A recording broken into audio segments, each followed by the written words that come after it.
안녕하십니까. 오늘도 우리 아이들에게 들려줄 이야기거리를 고민하는 아빠. 그래서 우리 아이들이 다양한 시각과 그리고 올바른 가치관을 만들어가길 바라는 평범한 아이들의 평범한 아빠. 모래종과 함께하는 오아들의 강함입니다. 자, 벌써 이제 선덕여왕 에피소드의 세 번째 시간이 됐네요.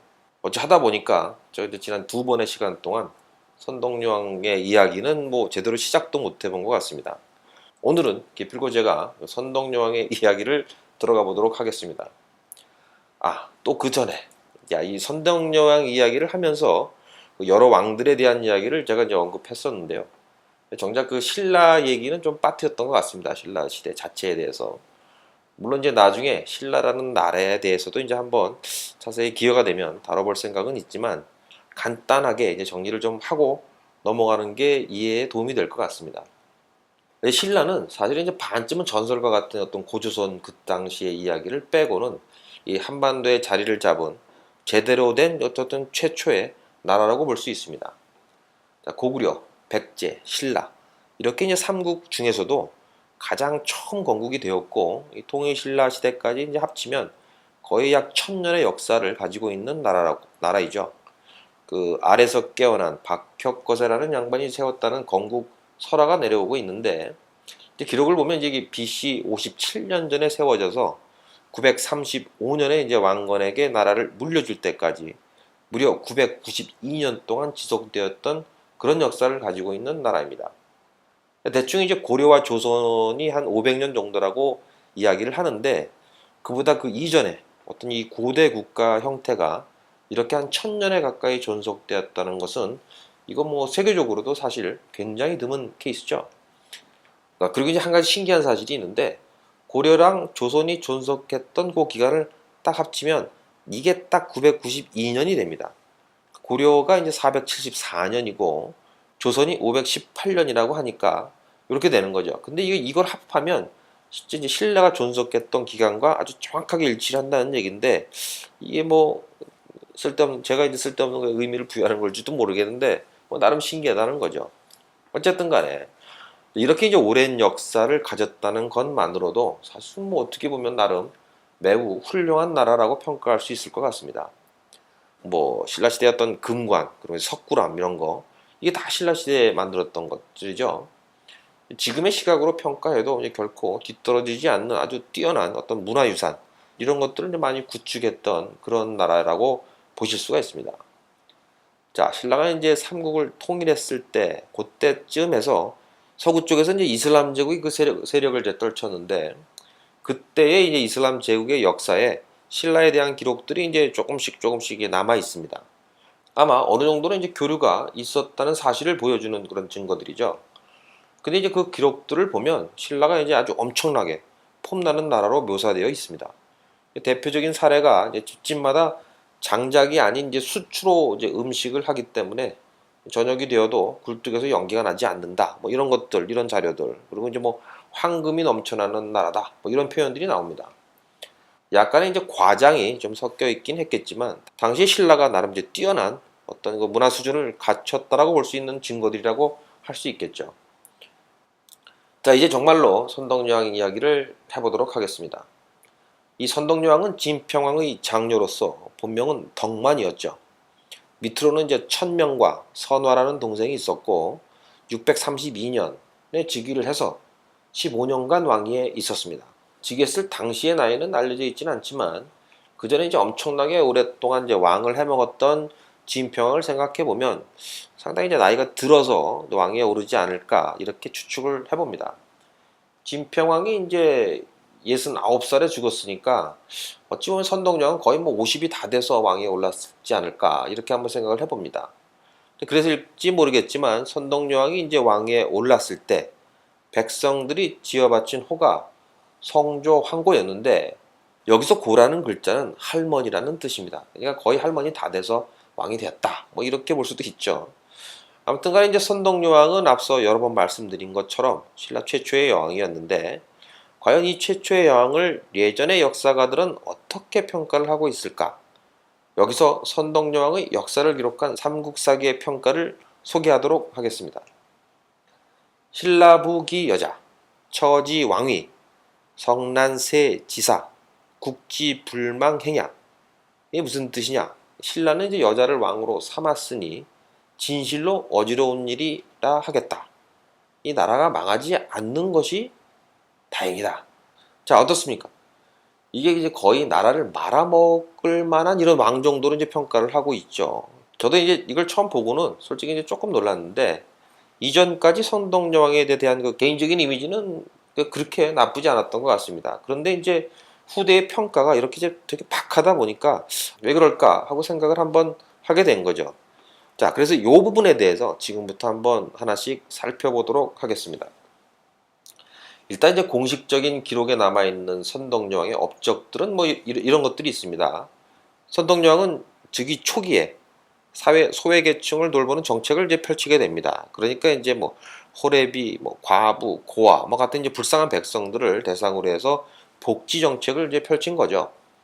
그리고 이제 뿐만 아니라 장기 복역수 뭐 이런 사람들을 이제 대거 사면시키고 이런 일들을 하게 됩니다. 그러다가 이제 즉위 2년째가 딱 되면서 세금을 이제 파격적으로 깎아주는 그런 정책을 이제 펴게 되죠. 요즘 말로 표현하면 복지 이제 하고, 그리고 이제 감세 정책하고, 뭐 이렇게 이제 볼 수가 있겠죠. 근데 이게 사실 뭐 지금도 마찬가지지만 복지와 감세라는 거, 이거 사실 양립되기 이제 되게 참 어려운 얘기죠. 복지를 하려고 그러면 이제 거기에 대한 돈이 필요할 거고, 그리고 이제 돈을 만들려면 또 세금을 또 올려야 되는 게, 이건 뭐 사실 뭐 3살 먹은 애들도 다 아는 사실 아니겠습니까? 근데 복지 정책을 강화하면서 세금도 깎아준다. 이건 뭐 사실 따지고 보면 이런 형태의 공약은 100% 뻥이라고 보는 게 맞을 것 같습니다. 왜냐하면 이게 거의 불가능한 얘기 아니겠습니까? 그래서 이게 혹시 이제 이런 식의 공약을 내거는 정치인들이 있다 그러면 과연 그들의 생각이 뭘까요? 이게 보면 국민들은 완전히 바보로 알거나 아니면 지가 뭐 바보거나 둘 중 하나인 것 같습니다. 어찌됐든 이 같은 그 복지와 그 감세 정책의 조합으로 인해서 신라의 국력은 이때부터 자연스럽게 약해지게 됩니다. 자, 그럼 이제 과연 선덕여왕은 왜 나라를 이렇게 어렵게 만들었을까?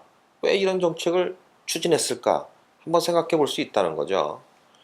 자, 여기서부터 이제 추정이 들어갈 수밖에 없는데, 이게 뭐 아주 멍청해서 그랬을 수도 있지만, 이게 좀 더 이제 논리적으로 생각을 해보면, 이렇게 무리를 해서라도 민심을 얻어야만 하는 어떤 필요성이 있었다라고 보는 게 더 맞지 않을까 생각을 해봅니다.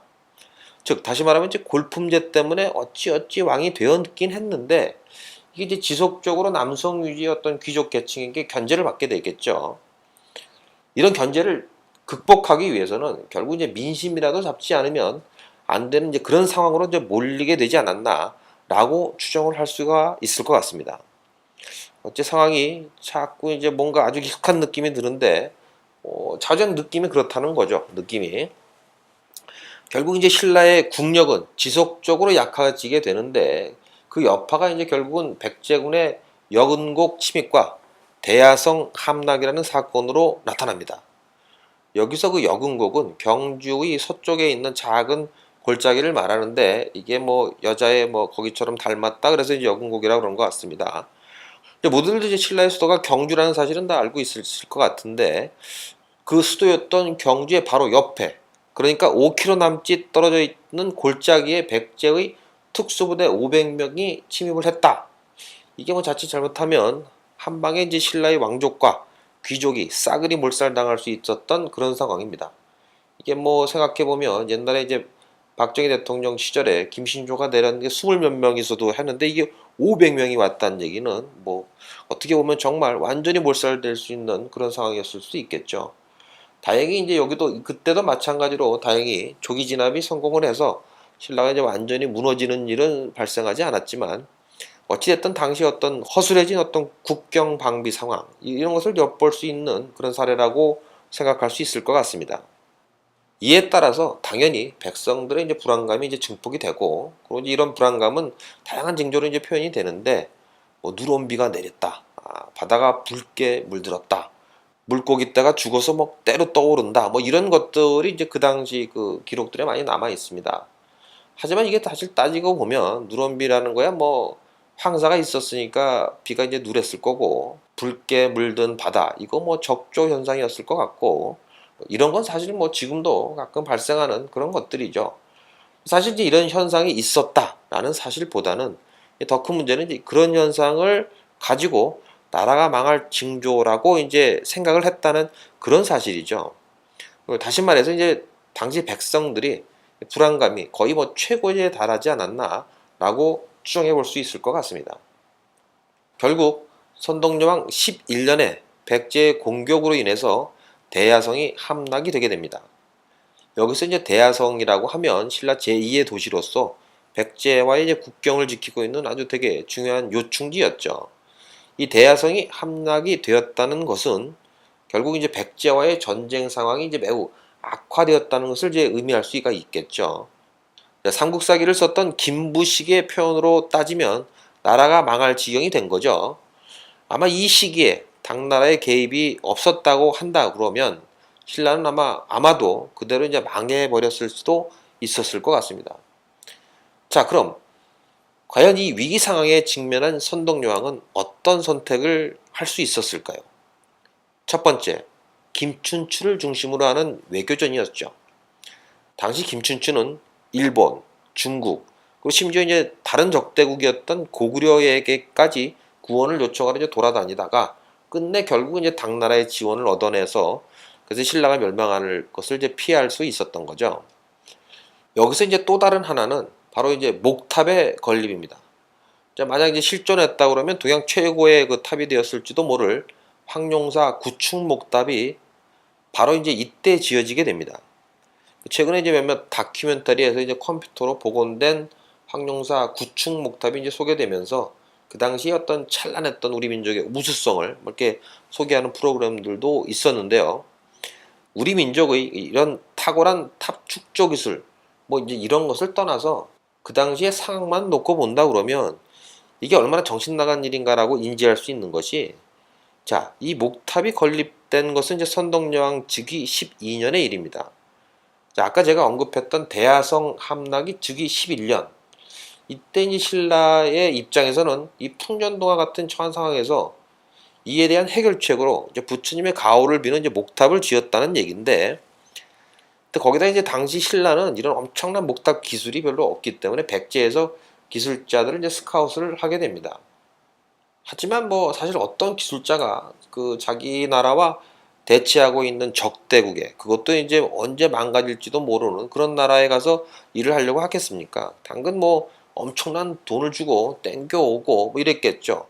근데 이래저래 이제 엄청난 건축비가 이제 들어갔으면 당연한 것 같습니다.